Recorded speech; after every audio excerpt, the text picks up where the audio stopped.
Bismillahirrahmanirrahim. Assalamualaikum warahmatullahi wabarakatuh. Alhamdulillahil waliyul ghaffar, wassalatu wassalamu ala nuril anwar wa sirril asrar.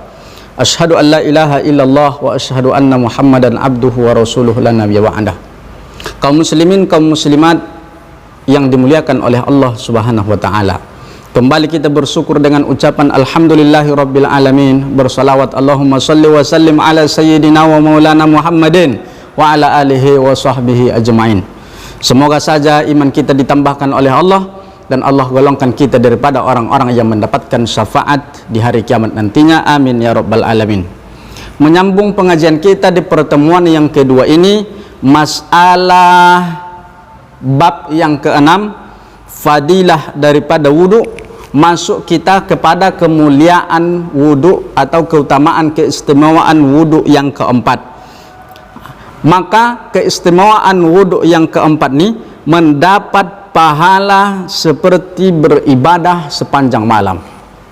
Orang yang berwudu, maka dia Allah berikan pahala yang sangat luar biasa. Orang yang beribadah daripada maghrib sampai nanti datang subuh, beribadah terus, salat sunnah terus, maka orang yang berwudu juga mendapatkan pahala seperti demikian, walaupun dia tidak salat sunnah dari maghrib sampai subuh, tapi pahalanya dia dapatkan.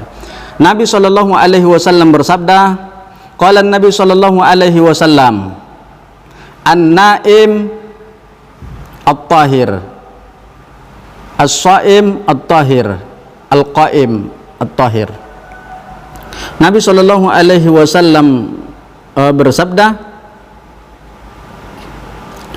orang yang an-naim at-tahir, orang yang an-naim yang tidur itu tapi dia berwudu, dan orang yang sholat dan yang puasa juga dia berwudu, maka dia mendapatkan pahala seperti beribadah sepanjang malam.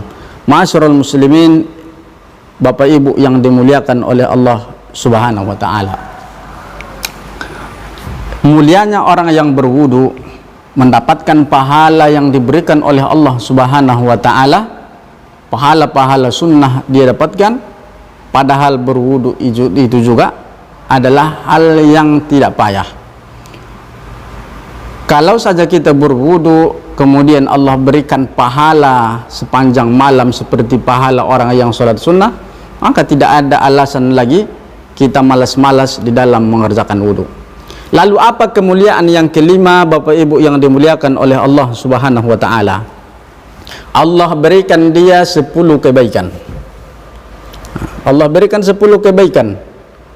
Dia berwudu, Allah berikan 10 kebaikan. Dia berwudu lagi, Allah berikan 10 kebaikan. Coba Bapak Ibu yang dimuliakan oleh Allah, andaikan kita 5 kali saja berwudu ketika sholat yang wajib, sudah 50 yang kita peroleh kebaikan hari ini daripada Allah Subhanahu wa taala. Andaikan kita sering berwudu 10 kali, maka 10 kebaikan kali 10, 100 kebaikan yang kita dapat daripada Allah Subhanahu wa taala. 10 kebaikan ini luar biasa.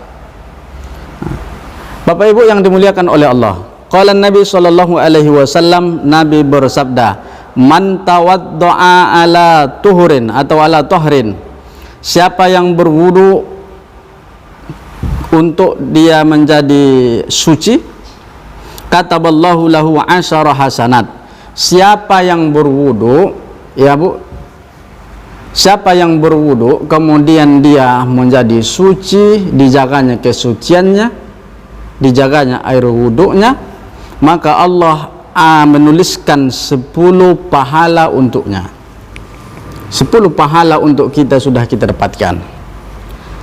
Maka rajinlah berwudu, baik mau sholat ataupun di luar sholat.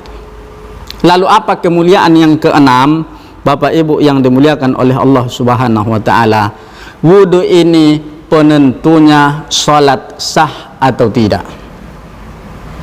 Kalau kita berwudu dengan cepat-cepat, andai kata wudu yang cepat-cepat itu tidak sah, tapi sholat kita khusyuk, sholat itu tidak diterima oleh Allah Subhanahu wa taala. maka sah dulu wuduknya, baru sah salatnya.